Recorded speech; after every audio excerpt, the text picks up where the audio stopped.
Hi, my name is Jenna Garza, and this is my speech presentation on what I learned from the film of public speaking. What I learned most importantly is knowing your audience. It's good to know about what's going on in your life, but you also need to know what's going on in your audience's mind. I feel like this will help build your confidence even more during your speeches, knowing what your audience could be thinking. You have to think about how much they know about the subject, how they feel about you, how they feel about the product you're selling, about what topic you're talking about.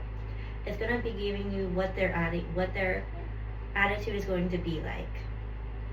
This will give you a better chance in engagement. With engagements with your audience will help you in the long run with your speeches, with your presentations, etc. What I also learned is audience analysis. This video has shown me that you need to know your audience from what they want from you, what they expect from you, what they need from you. That you need to do your research. You need to get their demographic information on the audience about age, gender, race. All of that's going to help you very much in the long run. And it's something I've honestly personally never thought about in speeches. It's something I didn't even think you had to do, which makes sense now. And this is very eye-opening because it makes a lot of sense. Because you want to be prepared as much as you can in your speech. What I also learned is organizing your content. And that makes sense for anything. Having a structure is important. It also should never be chalked up or scripted up word from word.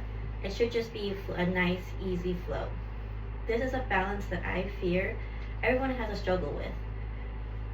You want to get your point across and you want to deliver a good speech, but you also don't want to sound mechanic. You want it to sound humanly. You want to get a good connection with your audience. You want to have that good right point. What I also learned is, what is your objective? What's the point you're trying to get into the speech? In your speech, what's the end point? You want to reach, what do you want to reach? What do you want to inform, influence, or teach in your presentation or your speech? Once you have a goal of your speech that will help lock in your point, your end points, getting your audience to get into the groove, have the flow, get their attention to you. It shouldn't just be talking. You need a reason to talk. This is important for the audience's sake because you don't want to leave them confused. You also don't want to leave them how they started in the speech. You want them to come home. You want them to have a clear message and be like, oh, I remember that, and talk about it to other people who didn't see your speech. That way you have that engagement for future.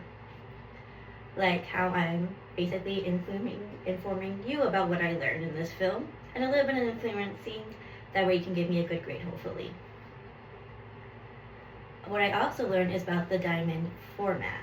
And I really like how in the public speaking film, how he broke it down and used the example of a PB&J, of how you would present that, of making one.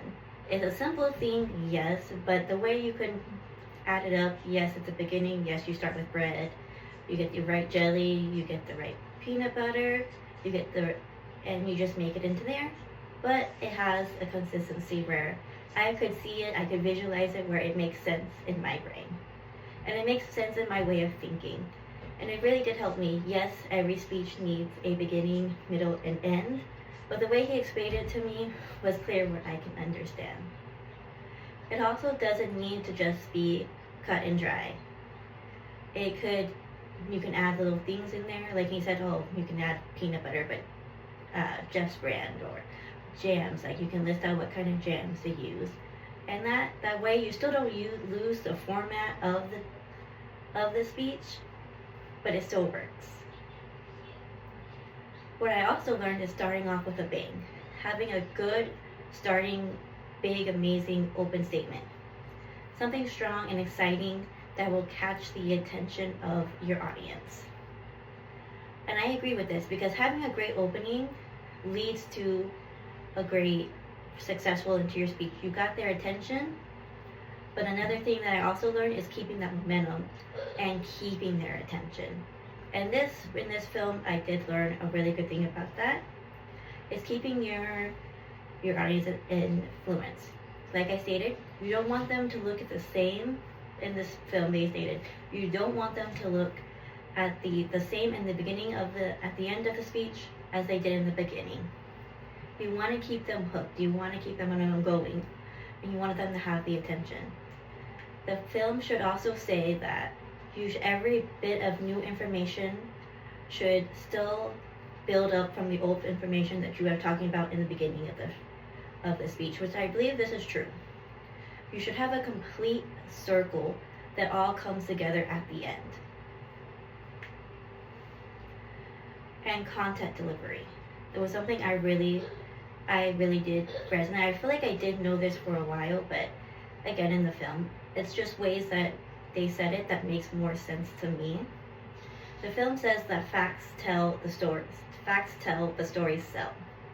This is 100% right.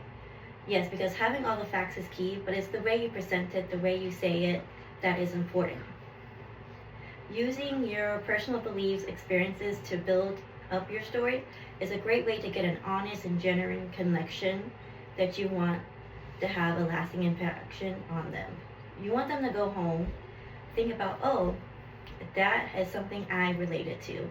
And that way, that they have someone who related to the same them, like, oh, I was just at this great speech presentation and they had the same experience as I did. You should go see them next, or you should be hearing their podcasts, or you should see their YouTube videos.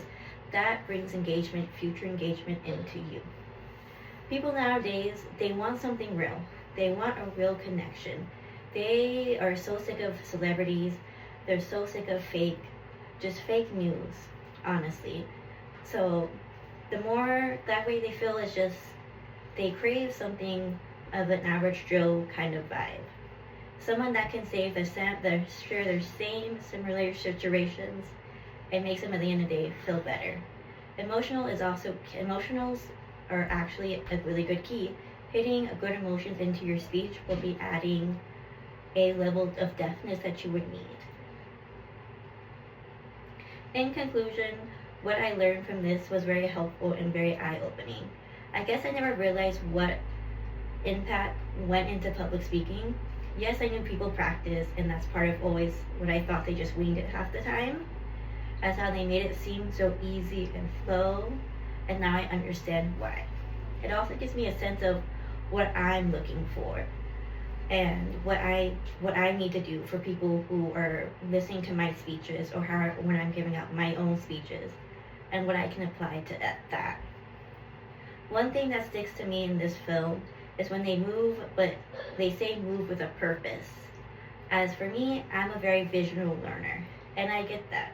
I use a lot of hand motions, which I'm doing now. And I've always thought with speeches, you had to just stand in one spot and that's it.